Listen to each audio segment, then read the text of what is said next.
vamos a empezar a hablar más un poquito en general de diagnóstico, de qué es lo que vamos a poder hacer acá, de cómo determinar los tipos de prótesis que podemos utilizar. Ustedes saben que en la cátedra vamos a hacer prótesis parciales que pueden ser fijas o removibles. Las prótesis parciales también pueden ser unitarias, porque vamos a hacer prótesis, a lo mejor vamos a hacer coronas, podemos hacer incrustaciones, endocrown, distintos tipos de restauraciones de acuerdo a las necesidades de los pacientes que concurren. En eso les voy a repetir lo que decíamos los otros días. La idea es que ustedes solucionen un caso clínico de la manera más completa posible. No que busquen, por ejemplo, un puente anterior, una coronita posterior, sino que busquen casos clínicos, pacientes, o atiendan o pacientes que se van a derivar a la cátedra, que tengan para resolver problemas con prótesis parciales, ¿no es cierto? Que estas pueden ser fijas o removibles. Como le dijimos la otra vez, sí o sí vamos a exigir algunas prótesis fijas y alguna prótesis removible. Lo que vamos a empezar a ver hoy es el diagnóstico y planeamiento en prótesis parcial, ya sea fija o sea removible.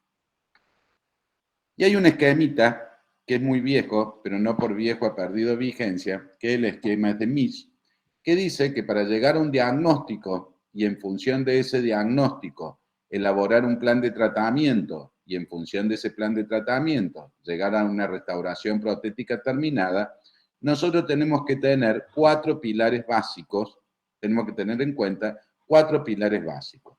¿Cuáles son esos pilares? La historia médica y dentaria, o sea, en la historia médica, ¿qué le van a preguntar? No hace falta que le hagan análisis, por ejemplo, un estudio o una anamnesis sobre toda su situación médica, pero sí las cosas más importantes. Por ejemplo, si tienen algún tipo de enfermedad que pueda contraindicar algún tipo de restauración, si tienen algún tipo de alergia, si han tenido si están cursando o han tenido alguna enfermedad general importante que podría llegar a alterar esto, si han tenido diabetes, qué tipo de medicación toman, todo lo que puede llevar a deducir algunas alteraciones generales que puedan tener repercusión en la cavidad bucal o en su futura restauración. La historia médica tiene que tener esos datos y en general después nos vamos a detener un poco más en la historia dentaria. ¿Qué vamos a preguntar en la historia dentaria? Y bueno, ¿por qué viene a la consulta, no es cierto? ¿Por qué perdió sus dientes? ¿Qué pasó con sus dientes? Si es que le faltan elementos dentarios, seguramente, por eso están en el tratamiento de prótesis parciales. ¿Debido a qué los perdió? No es lo mismo un paciente que pierde sus elementos dentarios por caries que por enfermedad periodontal o por traumatismo. Son casos totalmente diferentes. Un paciente que pierde sus elementos dentarios por caries y es un paciente que quizás, si bien hay que tener una cierta predisposición a tener caries, no es tanto como para una enfermedad periodontal. Pero es un paciente que a lo mejor ha sido medio descuidado con su higiene oral, ha sido medio descuidado con sus elementos dentarios y las caries han ido avanzando de manera que han perdido los elementos dentarios. Distinto es la enfermedad periodontal. Cuando un paciente pierde sus elementos por enfermedad periodontal, siempre lo hacen también con pérdidas de hueso. ¿Por qué? Porque van atacando los tejidos de sostén del elemento dentario, los tejidos de soporte y retención del elemento dentario. Y van con ello también disminuyendo la cantidad del hueso. Y para que un paciente tenga una enfermedad periodontal, no solo hace falta que haya sido descuidado con su higiene oral o que, sí, por supuesto, siempre para que se produzca una enfermedad periodontal tiene que haber placa que la produzca, tiene que haber bacterias que la produzcan, pero también tiene que haber un componente muy importante, un componente genético muy importante de ese paciente para producir una enfermedad periodontal.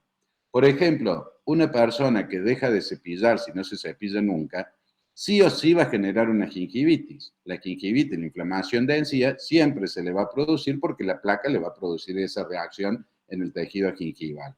Pero no necesariamente va a producir una periodontitis. A lo mejor no invade los tejidos de soporte del elemento dentario. Ustedes acuérdense que en el ligamento, en los tejidos periodontales, tenemos un periodonto de protección y un periodonto de inserción.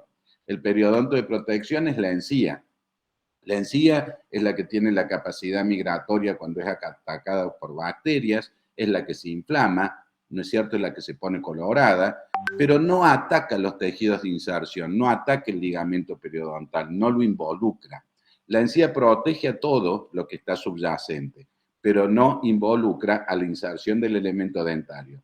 Cuando la enfermedad periodontal evoluciona y avanza hacia los tejidos de inserción periodontal, ligamento periodontal, hueso alveolar y cemento radicular, empieza a romper las fibras del ligamento periodontal y empieza a producir que el hueso se vaya retrayendo, se vaya reabsorbiendo, alejándose del sitio que hay problemas, y entonces se empiezan como a aflojar los elementos dentarios, no como, se empiezan a aflojar los elementos dentarios, primero con una movilidad grado 1, 2 y 3, debido a las pérdidas de inserción y a la pérdida de soporte de ese elemento dentario. Entonces ahí ya la cosa cambia, porque ya atacó el hueso, ya es una cosa totalmente diferente, que hay que ver distintos tipos de restauración en función de cuál fue la causa de la pérdida de esos elementos dentarios. Y totalmente diferente también es si ha sido por una fractura o por un traumatismo. Una vez que han hecho la historia médico y dentaria, van a hacer una exploración exo y endobucal. ¿Qué van a ver en la exploración exobucal? Y bueno, la línea de la sonrisa, la simetría, cuánto muestra de elementos dentarios cuando habla o cuando se ríe, ¿no es cierto? Muestra los elementos dentarios, muestra un poquito cuando está hablando y mucho cuando está sonriendo, no muestra prácticamente nada, se le ve la encía, cuánto se le ve de encía cuando el paciente sonríe o cuando el paciente habla. Entonces, eso ustedes los ven sin ni siquiera hacerle abrir la boca al paciente. Van viendo también si hay simetría, si la línea media, si es que el paciente ese muestra sus elementos dentarios, está acorde a la línea media de la cara, si la sonrisa es agradable, si hay simetría también, si siguen como una curva. Ustedes saben que los centrales tienen que ser los elementos que más se ven y tienen que ser los elementos más importantes, son los que más intervienen en la estética, y van subiendo ligeramente siguiendo la curva de Spitz a los laterales, a los caninos y así sucesivamente hacia atrás. Entonces, todo eso ustedes lo tienen que ver desde una parte exobucal. Una vez que han analizado, ya vamos a volver sobre eso, ahora se los voy a decir rápidamente, una vez que ustedes lo han visto en la parte exobucal, van a ver endobucal. ¿Qué van a ver en la parte endobucal? Y van a buscar primero lesiones estomatológicas, van a ver qué elementos están presentes y qué elementos se han perdido, el estado de los elementos remanentes, el estado de las brechas que han quedado por la pérdida de los elementos dentarios, y ahí uno puede ver si esas brechas son profundas, la profundidad, el largo de la brecha, el ancho de la brecha, y ahí ya nosotros podemos empezar a pensar qué prótesis o qué alternativa de tratamiento le podemos dar. Podemos pensar desde una prótesis fija, si tenemos pilares a ambos extremos de la brecha, podemos pensar en una prótesis removible, si las cosas han sido demasiado, la reabsorción en el hueso o la pérdida es demasiado extensa, podemos pensar en la posibilidad de colocar implantes. O sea, las alternativas son variadas. Entonces, pero ya cuando ya vemos el estado de la brecha, ya podemos decir, bueno, esto puede llegar a ser resuelto con implante, esto puede llegar a ser resuelto con una prótesis fija o con una prótesis removible. Todavía nos faltan otros elementos para llegar a un diagnóstico y poder determinar después el plan de tratamiento. Otra cosa importante que tenemos que tener es el diagnóstico por imágenes. Mínimo una ortopantomografía. En la ortopantomografía vamos a ver, como ustedes saben, un panorama de cómo es el estado de salud de ese paciente. Si nosotros necesitamos más detalle, podemos sacar periapicales de algunos elementos que quizás vayamos a utilizar como pilares o que tengamos dudas si van a permanecer o tienen una extracción indicada. Y también podemos utilizar estudios un poco más sofisticados como son las tomografías tipo Combi. En base, entonces, ya vamos viendo lo que estuvimos viendo en el examen intraoral y extraoral, ahora lo corroboramos con el examen, con el diagnóstico por imágenes, y nos falta también un paso muy importante, que son tomar modelos de estudio. A todos los pacientes que ustedes reciban, le toman un modelo superior, un modelo inferior y lo montan en articulado. Entonces ustedes ahí van a tener en la mano la boca del paciente, en una relación 1 a 1, porque todos toman una impresión que le hacen el vaciado y tienen el mismo tamaño que lo que tienen los elementos dentarios del paciente. Entonces, y ustedes los montan en un articulador semiajustable y van a tener también la posibilidad de ver la dinámica de la boca de ese paciente. O sea, qué pasa cuando hace la protrusiva, qué pasa cuando hace la lateralidad, y empezamos a determinar algún tipo, por ejemplo, de interferencias o algún tipo de, de algo que puede funcionar mal. Y ahí ya podemos empezar también a pensar qué tipo de prótesis le vamos a hacer. ¿Cómo es la mejor forma de determinar la prótesis que vamos a realizar? Haciendo un encerado de diagnóstico. ¿Qué es un encerado de diagnóstico? Entonces, es realizar en cera o digitalmente ahora la restauración o el proyecto de restauración al cual nosotros queremos llegar. Es decir, nosotros vamos a realizar, como les decía, en cera o en un modelo impreso con el enfilado, con el encerado de diagnóstico digital, toda la restauración a la cual queremos llegar. Ver ahí entonces cuántos elementos son los que tenemos que colocar, cuántos elementos dentarios tenemos que reponer, cuáles tenemos que modificar, porque a lo mejor un elemento está elongado y tenemos que colocarlo en su posición, respetando la curva de Wilson y la curva de Spee. Tenemos que ver si algún elemento está girado y si conviene o no conviene, o no conviene ponerlo en posición, y para eso hacerle algún tipo de restauración o algún tratamiento previo. Es decir, nosotros en ese modelo de estudio vamos a poder jugar y pensar en todas las alternativas de tratamiento que nosotros tengamos. ¿Por qué? Porque vamos a hacer, como les decía, en cera o en un diseño digital que después va a ser transferido a un modelo impreso, el futuro tratamiento al que nosotros queremos llegar. Y si nosotros ya tenemos la maqueta, es como vieron cuando hace un arquitecto, ¿qué es lo primero que hace cuando uno le encarga una casa? Uno le dice, bueno, yo quiero que me hagas una casa de tales y tales características, entonces el arquitecto lo primero que hace, va y ve el terreno, ¿no es cierto? Va a ver cómo está el terreno, el tipo de terreno, es un terreno arenoso, es un terreno con piedra, cómo es el tipo de terreno que tiene. ¿Vamos bien? Sí, profe. Bien. ¿Cómo es el tipo de terreno que tiene? En función de eso ya va pensando qué tipo de cimiento va a tener que hacer para su casa. Va a tener que hacer cimientos tradicionales, va a tener que hacer una platea, va a tener que hacer pozos romanos, pilares. ¿Cuál es la fundación que va a tener que hacer para su casa? Y eso depende del terreno. Y después va a decir, bueno, acá yo voy a hacer los planos de de la futura casa, y en el plano le van dibujando todo. Van diciendo, acá va a ir el living, acá va a ir la cocina, lo vamos a orientar en este lugar porque acá tenemos, para este lado está el norte, entonces es mejor que nosotros hagamos el living hacia el norte, la cocina la pongamos en otro lugar, cómo va a ser el ingreso, dónde van a estar los dormitorios, qué tipo de ventana le vamos a poner. No pongamos ventanas grandes hacia el sur porque ahí vamos a tener más problemas, pongamos ventanas más grandes hacia el norte o hacia el este, cuál es la orientación que tiene, y van diseñando todo, y a ustedes le presentan un plano en donde le dibujan el comedor con la mesa, con la silla, con el mueble, le dibujan la cocina con todos los artefactos, las piezas con las camas, dónde van a ir las camas, las mesas de luz, el vestidor y todo lo que ustedes le hayan pedido, el baño con el inodoro y todos sus artefactos,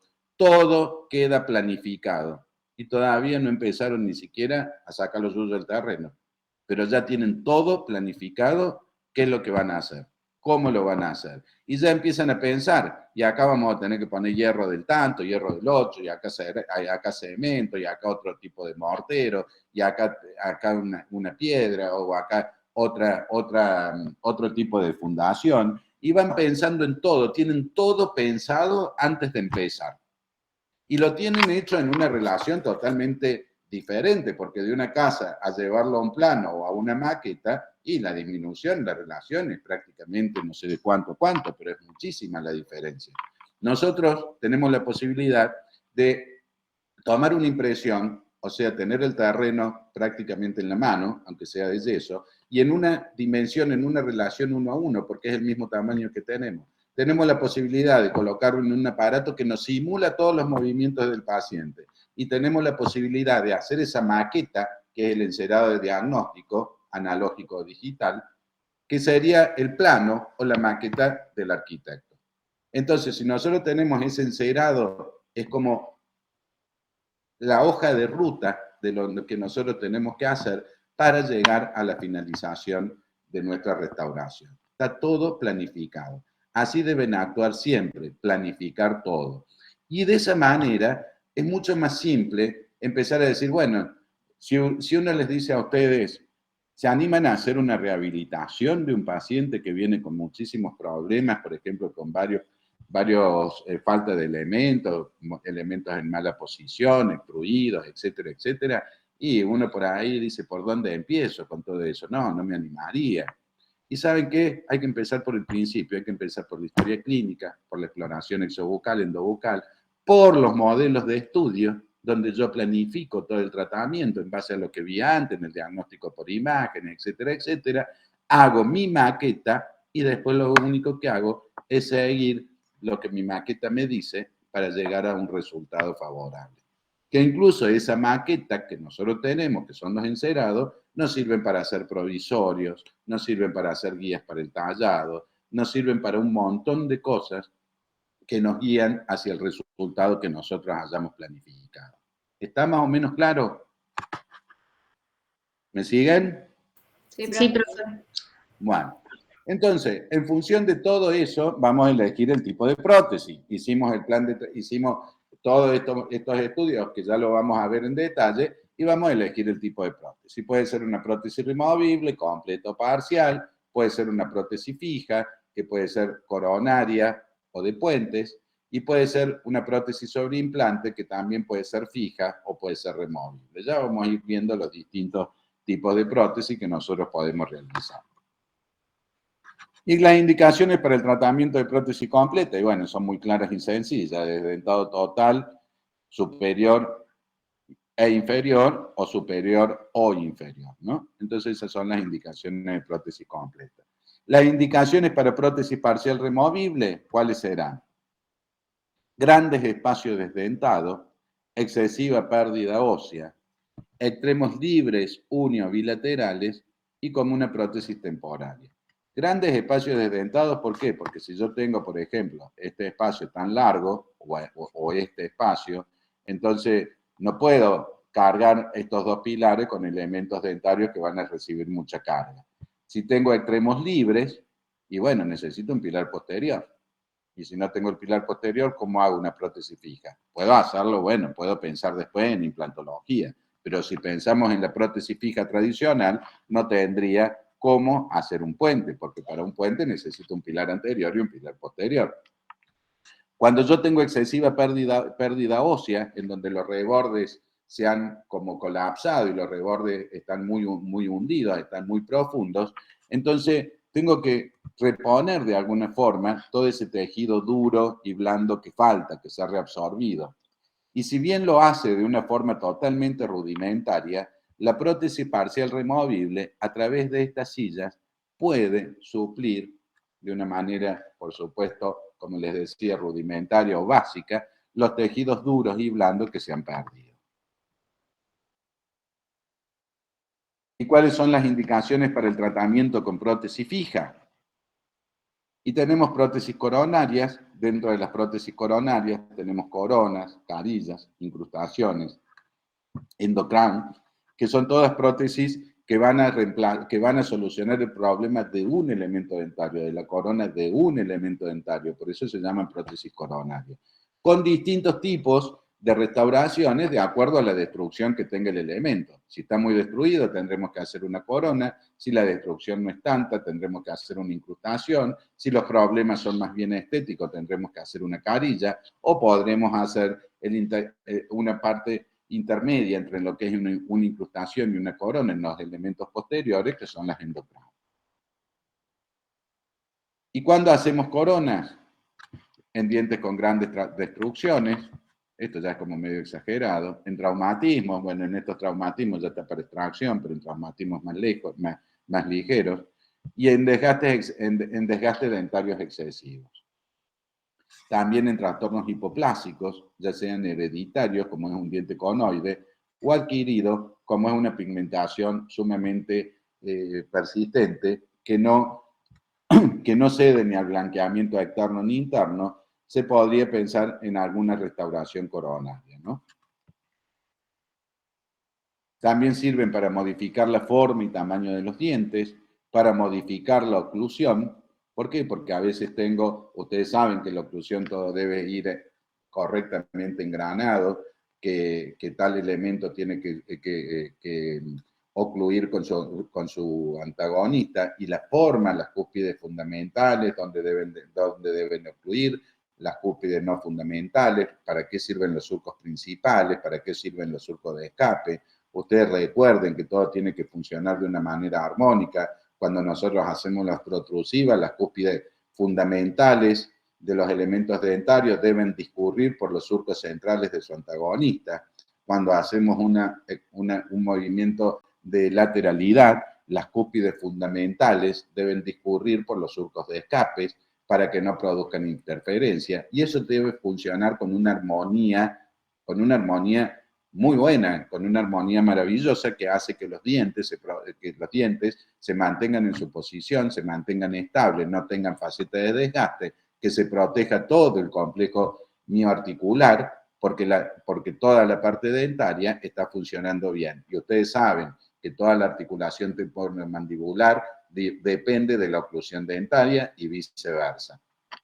Entonces, a veces, cuando tenemos un elemento que no cumple una posición o no cumple en su posición la función o una oclusión verdaderamente lógica o buena, habrá que modificarlo para que cumpla con los principios básicos de la oclusión, que ustedes se deben acordar, y si no, véanlos, porque ahora los van a tener que aplicar y mucho. Y como parte de otra restauración, una corona, cuando estamos haciendo un puente, ¿no? Cuando hacemos un puente, una corona forma parte de otra restauración fija.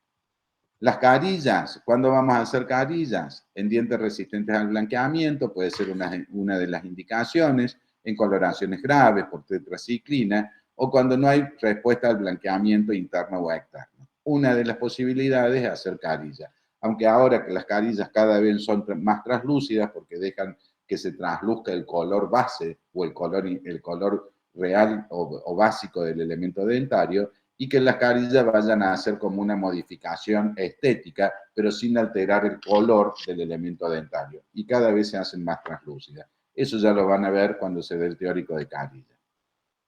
También las carillas se pueden hacer para hacer modificaciones morfológicas, por ejemplo, si tenemos un diente conoide, si queremos cerrar o reducir un diastema o un espacio, podemos hacer una carilla. Supongamos que tengamos diastema entre los elementos anterosuperiores, podemos hacer carillas y cerrar esos diastemas. Por ahí también podemos aumentar la longitud del elemento dentario y por lo tanto el relieve incisal, ¿no es cierto? Y esos son ejemplos de carillas. Fíjense, esa es porque tiene una coloración demasiado marcada y se pueden lograr resultados realmente estéticos. Un diente conoide al cual se le hace una carilla, prácticamente ni hay que tallarlo, y se le hace una restauración, un frente laminar o una carilla.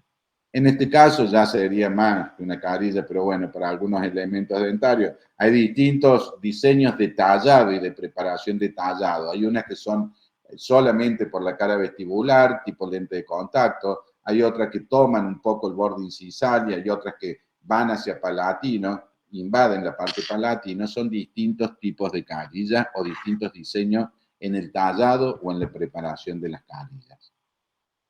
Las incrustaciones, ¿cuándo vamos a hacer incrustaciones? Y ustedes hoy saben que la gente ya no le gustan más las amalgamas, por más que haya amalgamas viejas. Ya de hecho no se hacen más amalgamas, pero hay muchos pacientes que tienen amalgamas desde hace mucho tiempo. Y hay muchos de ellos que, a pesar de que las amalgamas están bien, se las quieren cambiar por elementos más estéticos. Ustedes saben que hoy en día la estética es mandataria, el estar en forma, el estar bien, la salud y todo eso, es como que está de moda y es bueno que así lo sea, pero los elementos dentarios también tienen mucha importancia en la parte estética. Y hoy en día, antes se decía que los elementos que intervenían en la estética era de canino a canino superior, era como que lo demás no importaba. Ahora no, cada vez más. Los premolares, uno se ríe y viene un paciente y le dice, este molar de acá atrás se ven con una manchita oscura y no me gusta. Y no le gusta tener amalgama, entonces por razones estéticas muchas veces uno tiene que levantar las amalgamas y por ahí las resinas no cumplen con ciertos requisitos en los molares cuando las restauraciones son muy amplias, entonces se pueden hacer incrustaciones de cerámica como las que se ven en la foto. Y también decíamos que formaban parte de otra restauración en el caso de los puentes. ¿Y qué se hace en el caso de los puentes? Se talla un elemento dentario y se le une un elemento que se llama fantoma y reemplaza al elemento dentario. En este se talla, por ejemplo, ese elemento y ese elemento, y por medio de los elementos artificiales llamados fantoma, se recuperan o se restauran los elementos faltantes. Hoy en día, si nosotros vemos un caso como este y tallamos ese canino, y prácticamente somos unos asesinos. Hoy en día con la implantología esto se resuelve de otra forma y incluso ni siquiera los costos son tan disímiles como para tallar este elemento dentario y destrozar ese elemento dentario. Porque a pesar de que nosotros vamos a restaurar un elemento dentario, tallar un elemento dentario sano, hoy en día se evita lo máximo que podamos. Prácticamente es una iatrogenia tallar un elemento dentario sano. Entonces siempre la odontología mínimamente invasiva, la odontología conservadora, etcétera, etcétera, tiende a que nosotros preservemos las estructuras dentarias sanas lo más que podamos. Entonces, este caso que acá hoy se los muestro, como que se podría hacer un puente, que después vamos a ver, puede ser un puente en bandera, y hoy en día tallar ese elemento para hacer un puente en bandera es una barbaridad. Igual que tallar a lo mejor elementos dentarios anteriores. Hay que ver, hay casos que hasta conviene, porque después, por ejemplo, colocar un implante en esta zona y hacerle un elemento dentario que sea igual a este central, también es una cosa muy difícil. Entonces depende de cada situación clínica y eso, ¿dónde vamos a ver qué es lo que nos conviene hacer? En el encerado de diagnósticos o en los modelos de estudio. En estos encerados que incluso nosotros los debemos utilizar para hacer tratamientos implantológicos. En el encerado de diagnóstico, si nosotros nos faltan, por ejemplo, elementos dentarios acá, y nosotros podemos decir, bueno, si acá nosotros colocamos un implante, acá ponemos el lateral y le hacemos extensión un central, y ya lo vamos planificando, que el implante que nosotros necesitamos colocar va a ir en esta posición para hacer esta restauración. Que acá, si nosotros colocamos un implante, cuál va a ser la restauración y cuál va a ser su relación con los tejidos. Entonces, todo eso se puede planificar en los encerados. Todo se puede planificar en los encerados. O sea, que lo fundamental que ustedes tienen que hacer en esta materia es saber planificar. Después, por supuesto, llevarlo a cabo, pero lo fundamental es poder planificar y no es tan difícil. Ustedes planifican en función de todo lo que yo les voy nombrando y después la restauración o la rehabilitación prácticamente es un camino que tienen que seguir, que ya lo tienen macheteado, por decirle de alguna forma, en ese encerado de diagnóstico analógico o digital. Las prótesis combinadas, pueden escucharlas por ahí, ya prácticamente se han dejado de utilizar. Era cuando se combinaba una prótesis fija, por ejemplo acá está de canino a canino con prótesis fija, con una prótesis removible, en donde no se ven los ganchos, los retenedores, sino que llevan un sistema de retención que se llaman attaches, en donde por fricción o por algún sistema específico, la prótesis fija se une con la prótesis removible. Este tipo de prótesis combinada prácticamente ya no se utiliza. Eso no quiere decir que no se utilicen los attaches, porque los attaches hoy en día, algunos diseños o diseños tomados a partir de los tradicionales, se utilizan en la parte de implantología. Y las indicaciones del tratamiento con implantes, eso deben saberlo. Ustedes tienen que saber cuándo a un paciente se le puede hacer implante. En pacientes totalmente desdentados se pueden llegar a hacer implantes. En pacientes parcialmente desdentados también. Fíjense, este paciente, si no se le colocan esos implantes, estaba condenado a una prótesis parcial removible. Y la prótesis parcial removible, por más que haya un alto porcentaje de pacientes o de personas que andan por la vida con una prótesis parcial removible y funcionan con esa prótesis parcial removible, no es nada agradable. Yo creo que si ustedes piensan, a ninguno de nosotros nos gustaría tener un aparato que se ponga y que se saque de la boca y que sea una prótesis parcial removible. Todos quisiéramos tener, si perdemos algún elemento dentario, prótesis fija. La implantología hizo realidad eso, ¿no es cierto? Poder dejar de utilizar prótesis parcial removible, no en todos los casos, pero en muchos sí, o ayudarnos a retener las prótesis removibles de otra forma. Entonces, uno puede transformar prótesis o hacer tratamientos que hasta hace unos años eran impensados, hacerlo de manera fija. Hoy, gracias a la implantología, podemos lograrlo. También la misma foto que les mostraba recién, pérdida de diente único para evitar el desbastamiento de este elemento dentario sano, está indicado un implante óseo integrado. Todas las restauraciones tienen que cumplir con varios principios, ¿no es cierto? Tienen que ser naturales, o sea, si uno tiene un diente, una corona, una carilla, una incrustación, piensen qué les gustaría a ustedes cómo tener esa corona, sobre todo si está en una zona estética o en una zona visible. Que no se note, que nadie note que es una restauración, que sea natural, ¿no es cierto?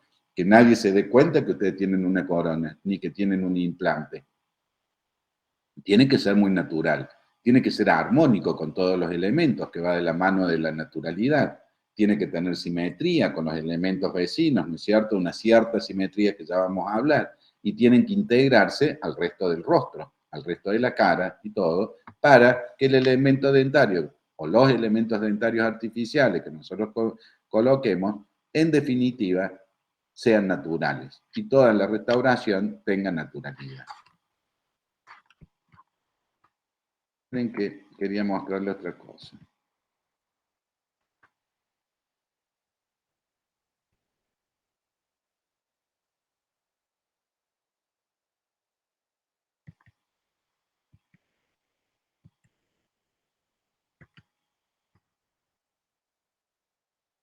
Ustedes imagínense si llega ese paciente y ustedes dicen, bueno, ¿y por dónde empezamos acá? ¿Por dónde empezarían? ¿Qué hacemos con este paciente? A ver, alguno que me diga, ¿por dónde empezaría a tratar ese paciente? Alguno que hable. Estamos aprendiendo, estamos discutiendo, no tengan vergüenza, hablen. ¿No hay nadie? Profe, por las restauraciones de amalgama o por algún arreglo de caries. Por la historia clínica. Por la historia clínica me gustó más. Ah, bueno. ¿Por qué más? Por la historia médica, la historia dental, de cómo perdió los elementos dentarios, si es que no los tiene. ¿Y cómo seguimos? Hicimos la historia clínica, ¿cómo seguimos? Por la exploración exobucal y después endobucal. ¿Y seguimos cómo? Con diagnóstico, o sea, por la panorámica. ¿Y seguimos cómo? Y el modelo de estudio, para ver qué vamos a hacer. El encerado. Entonces empezamos por el principio. Yo, así, si ustedes me dicen por dónde empiezo, ¿qué puedo hacer? Y si uno empieza a cortar puentes viejos, a hacer amalgamas, a restaurar algunos elementos en particular, y a lo mejor después ese elemento hay que sacarlo, ese elemento hay que tallarlo, no sabemos. Entonces empezamos por la planificación. ¿Cómo podemos hacer una planificación? Con todos los datos, saber cómo es el terreno. Entonces hacemos una historia clínica, ¿no es cierto? Saber qué orientación tiene, vemos si tiene, entonces hacemos un examen exoral, exobucal. Después vemos diente por diente, decimos, bueno, esta corona, este puente está filtrado, este está filtrado, estas amalgamas están feas, este puente acá de este lado se lo ve en malas condiciones. Entonces, tomamos un modelo superior, un modelo inferior y empezamos a pensar y a destruir todo esto feo que tenemos y a construir algo que queremos que sea lindo. Hacemos una maqueta de nuestra futura casa. Y entonces, en función de eso, hacemos la planificación y eso nos va a decir, bueno, este elemento, porque nosotros vimos en la radiografía que tenía lesiones de furca y vimos clínicamente que poníamos una sonda y nos hundíamos como 10 milímetros y que teníamos una movilidad grado 3 y tiene tracción indicada. Entonces lo sacamos. Este está en mala posición. Este está en mala posición. Entonces, ¿cómo hacemos? ¿Vale la pena hacerle una ortodoncia? ¿Lo podemos usar como pilar de puente? Se me va la flecha. ¿Lo podemos usar como pilar de puente? ¿La brecha lo permitirá? Esto, ¿cómo cerramos este diastema? ¿Hacemos una corona grande? ¿Hacemos 2 coronas grandes? Este elemento está medio salido, pero bueno, medio lingualizado, perdón. Entonces, ¿cómo lo ponemos en línea? Estos puentes, cuando los bajemos, ¿no es cierto? Si nosotros tenemos una tomografía, una combin, una panorámica, ya nos va a decir qué pasa debajo y vamos a ver el estado periodontal y a lo mejor decimos acá hay extracciones indicadas o no, o todos estos elementos son recuperables. Entonces, en base a todo eso, nosotros en el modelo decimos, bueno, este diente hay que extraerlo, lo extraigo en el modelo, lo desgasto. Este elemento hay que extraerlo, lo extraigo en el modelo, lo desgasto. ¿Qué tengo que poner acá para restaurar? ¿Cómo veo la oclusión? Voy probando. Y esto, veo la parte estética, veo los diastemas, fíjense, esos agujeros negros. Entonces tengo que ver cómo recupero el tejido blando que falta ahí. ¿Se podrá recuperar el tejido blando? Con los provisorios, ¿podría hacer algo con esa pérdida de tejido blando que ha sucedido ahí? Sí, muchas veces sí, algunas veces no, pero muchas veces sí. ¿Y cómo lo hago? Planificando, estudiando, viendo primero el estado de situación, sacando todos los datos, obteniendo la mayor cantidad de datos que yo pueda tener. Y una vez que yo tenga todos esos datos, entonces empiezo a decir, toda la información que tengo y saco conclusiones. Y de acuerdo a eso, hago el plano de la casa. Hago la planificación de la rehabilitación protética que el paciente va a necesitar. ¿Estamos? Entonces, cuando ustedes vean casos así que parecen, y hay casos peores, ¿no? Que se ven y uno dice, ¿por dónde empiezo acá? ¿Cómo hago para resolver este problema? No empiecen a resolver problemas de dientes unitarios. No crean que porque ustedes arreglaron, a lo mejor le hicieron una incrustación acá y acá, el problema está solucionado. Los problemas de la salud bucal y estos tipos de problemas se resuelven en forma integral. Se resuelven todos. Si no, no están prestando salud. Están haciendo parches. Si ustedes van a ser odontólogos que se dediquen a parche, es una cosa. Si van a ser odontólogos que se dediquen a rehabilitar los pacientes y devolverles su salud y función, entonces deben empezar a trabajar y pensar de otra forma, que no es más difícil, es más fácil. Es más fácil hacer todo en conjunto y solucionar todo en conjunto que hacer cosas en forma individual. Y aparte ustedes se generan su propio trabajo, porque si yo le digo al paciente que yo le tengo que cambiar estos puentes, ¿le estoy mintiendo? No, no le estoy mintiendo, porque esto está filtrado, acá está filtrado, esto no tiene mucho futuro, entonces yo le tengo que cambiar estos puentes a ese paciente. Le tengo que decir que se tiene que cambiar esos puentes. Y si yo no tengo la precaución de hacer una buena historia clínica, de ver elemento dentario por elemento dentario, de hacer un examen intraoral, de hacer un examen extraoral, a lo mejor esto ni lo veo que lo tengo que cambiar. De hecho, hay muchas veces que uno ve que situaciones como esta han ido a un odontólogo y sigue estando así, esto no se le resolvieron, y capaz que le hicieron las incrustaciones acá abajo. Y eso no es devolver salud, eso es hacer parches. O pacientes como estos. Entonces, hay que ver cómo uno empieza, ¿no es cierto? Hay que resolver todo. La cosa se resuelve en forma integral. Si no, más vale no meterse o ponerle una prótesis provisoria y decirle, bueno, usted tiene que hacer un tratamiento de otro tipo. No por cambiar este puente yo le voy a solucionar el problema. cuando esta corona todavía, estas coronas que tenemos acá al lado están espantosas, o no por arreglar esta caries, o ponerle un puente acá y ponerle un elemento dentario de más acá, estamos solucionándole el problema al paciente. Estamos tapándonos los ojos hacia otro tipo de problemática mucho más grave que tiene ese paciente y que va a hacer que vaya perdiendo sus elementos dentarios en forma gradual, y en vez de yo darle una solución, le estoy dejando que tenga una muerte lenta a todos sus elementos dentarios. Lo estoy condenando porque no lo supe ver y no le supe ofrecer y no le supe decir y alertar sobre su problema y sobre su plan de tratamiento. Entonces lo voy condenando a que de a poco vaya perdiendo sus dientes y se hagan esas prótesis removibles espantosas que ya están diseñadas y que le van agregando cada vez que sacan un diente, uno más, hasta terminar en una completa tumba de la odontología. Nada de lo que hicimos sirvió. Cuando llegamos a la completa, y bueno, quiere decir que todos los procedimientos que hicimos antes no sirvieron o no dieron resultado, a no ser que haya tenido un problema serio o un traumatismo o otra cosa por el estilo. Pero aparte del descuido, podemos decir, del paciente, hay un descuido también del dentista, porque que llegó a la completa quiere decir que fallaron los tratamientos endodónticos, que fallaron las coronas, que falló la periodoncia. ¿Por qué llega un paciente a no tener ningún diente? Porque fallamos nosotros, falló la odontología, falló los tratamientos odontológicos, porque la odontología tiene un montón de recursos como para que eso no suceda. Y es nuestra obligación saberlos, conocerlos y ponerlos en acción. Entonces dijimos que en el examen preoperatorio lo primero que tenemos que hacer es ver el estado de salud general del paciente, hacíamos una historia clínica general y una historia clínica dentaria, un examen clínico, intraoral, extraoral, diagnóstico por imágenes y estudio de modelo, esquemita de MIS. La historia clínica, y vamos a ver lo que recién veíamos, y después vamos a un examen clínico extraoral e intraoral. En el examen intraoral vamos a hacer un examen estático y un examen dinámico. ¿Qué vamos a ver en el examen estático? El estado de los tejidos blandos, el estado de los tejidos dentarios y el estado de los tejidos paradentarios.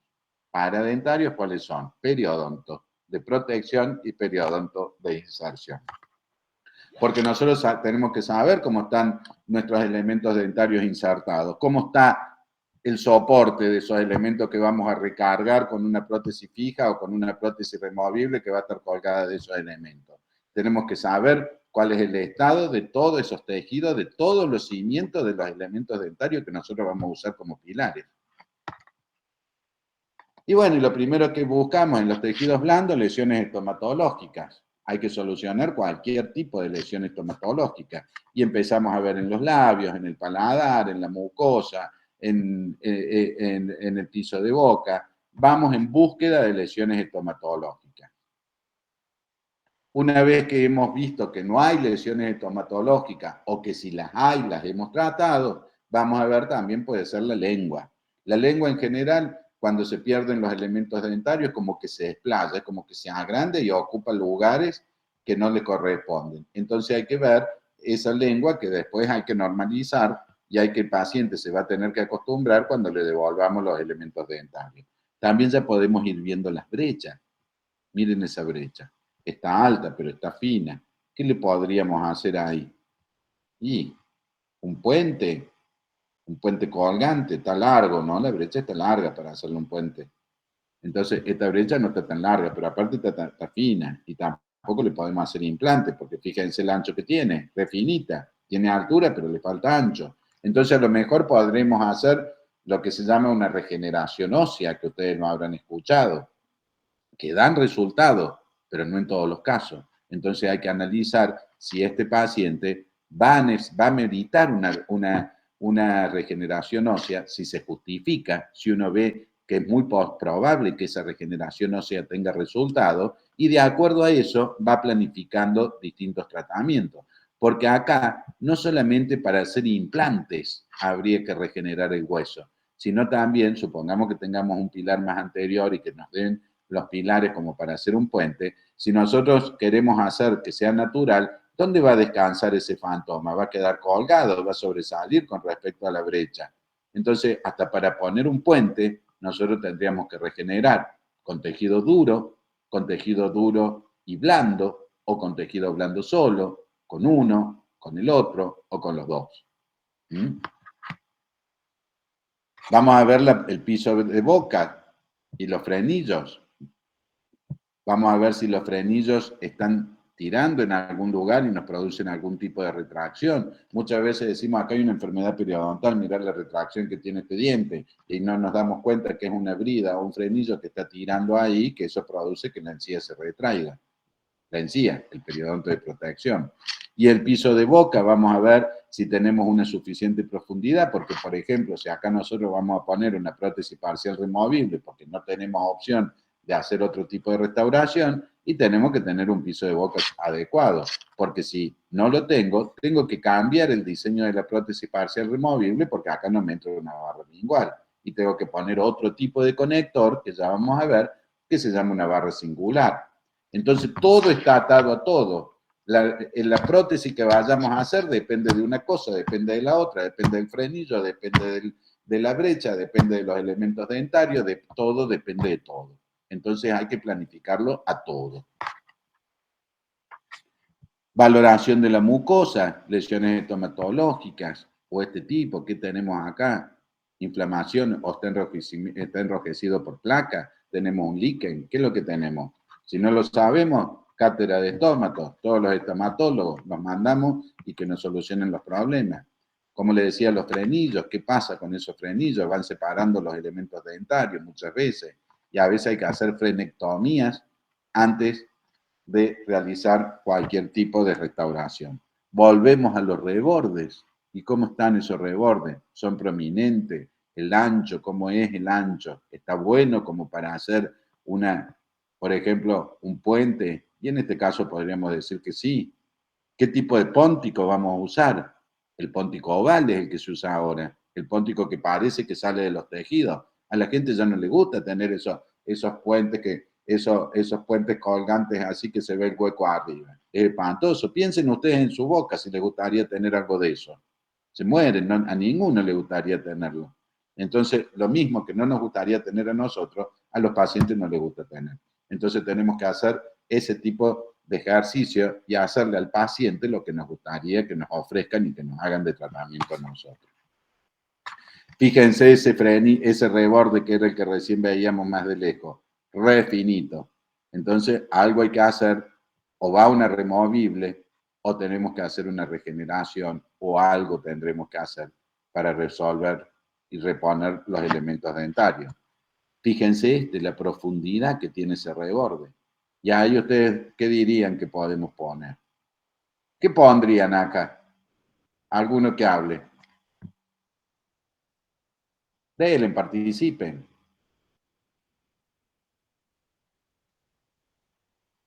¿Se cortó la conexión o me escuchan? Puede ser, profe, injerto óseo más un implante. No sé.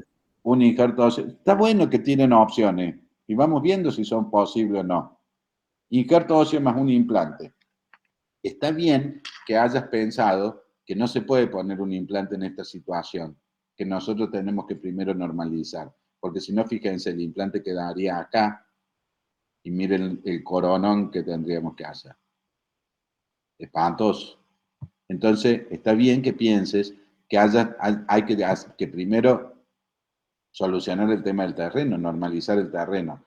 Después veremos si es viable o no es viable hacer una regeneración en altura de esta magnitud, si es posible o no es posible.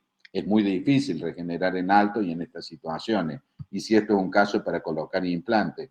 O lamentablemente está destinado a una prótesis removible, que con la silla, y aunque sea, como les decía, de una manera rudimentaria, muy rudimentaria, puede reponer los elementos que faltan, los tejidos duros y blandos que faltan. Pero tenemos que evaluarlo. A lo mejor sí podemos hacer una regeneración y a lo mejor sí podemos hacer un implante en la posición que necesitamos para la corona que después vamos a poner acá. No lo vamos a poner acá para hacer una corona que no tenga nada que ver con el resto de los dientes. ¿Me entienden? Pero está bueno que hayas pensado que antes de poner una corona, acá hay que normalizar el terreno. Y en muchas situaciones, antes de realizar una prótesis, hay que normalizar el terreno. Con injertos, con colgajos, con injertos de tejido blando, con injertos de tejido duro, con provisorios, con prótesis que sirvan para normalizar el terreno. Primero, prótesis provisoria. Normalicemos, limpiemos, pongamos en condición el terreno para después empezar a construir. Miren ese reborde. ¿Qué le vamos a hacer ahí? Y a lo mejor tenemos hueso, ¿no? Podemos decir, bueno, ponemos un implante. Miren de dónde va a salir el implante del diente. Espantoso. Y a lo mejor decimos, bueno, le hago un puente en bandera. Tomo el canino y reemplazo un lateral tamaño baño, doble XL ahí, y le pongo un lateral espantoso. ¿Es la solución? No. Entonces, bueno, tendremos que ver, aparte de la sobremordida que hay acá, que tendremos que ver por qué se produce, porque no hay elementos posteriores, porque ya ese paciente tiene esa sobremordida, tenemos que determinar por qué muerde de esa manera. Tenemos que solucionar eso antes, porque fíjense, acá no podemos poner ningún elemento en el sector posterior. ¿Qué nos entra ahí si los elementos posteriores chocan con el reborde? Hay un colapso. Entonces, ver cómo lo solucionamos. Hay casos que no son tan simples. A lo mejor necesitan ortodoncia, ortopedia, a lo mejor simplemente hay que poner elementos en el sector posterior y ahí ya se levanta. ¿Y cómo logro saber eso? Con todo el estudio previo. Con los modelos de estudio también, porque yo en los modelos le hago un encerado y veo si puedo modificar esta situación con elementos dentarios. O necesito mover todos los elementos y mandarlos a un ortodoncista. Pero todo eso lo podemos tener que determinar. Vemos todos los defectos del reborde que hay que solucionar previo a cualquier tipo de restauración. Ese defecto del reborde también. Vamos a ver también, una vez que vemos los rebordes, la valoración de los tejidos remanentes. ¿Y qué es lo primero que vemos en los tejidos dentarios, en los dientes? ¿Qué es lo primero que se fijarían? ¿Alguno que hable? ¿Qué es lo primero que ven? Y la coloración, profe. Sí, bueno, la coloración. La, Algo más. la forma, el tamaño. Bueno, pero no piensen solamente en la prótesis. Abre la boca el paciente. ¿Qué es lo primero que ven?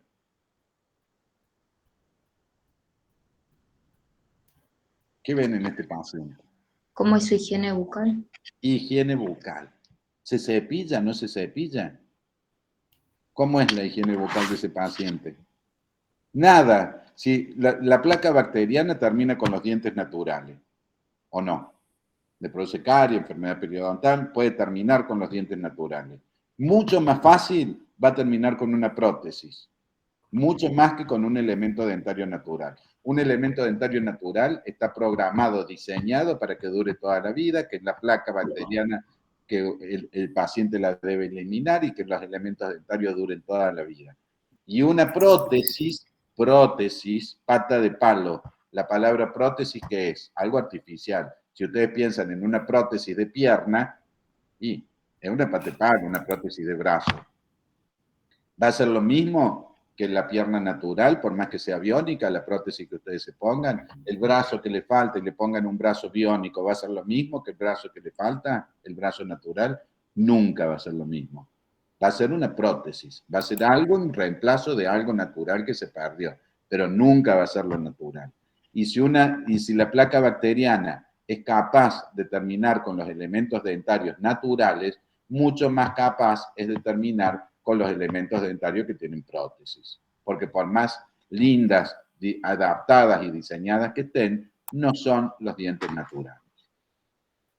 También vamos a ver si hay caries en cada uno de los elementos dentarios, si hay fracturas, si hay abrasiones. ¿Por qué se produjeron esas abrasiones? Bueno, esto es una calamidad lo que hay acá, pero a veces hay abrasiones ligeras, hay facetas de desgaste que nos dicen que la oclusión no está funcionando bien. Entonces ustedes tienen que saber determinar la faceta de desgaste. Para eso hay que ser minucioso en el examen intraoral cuando están viendo los elementos dentarios diente por diente.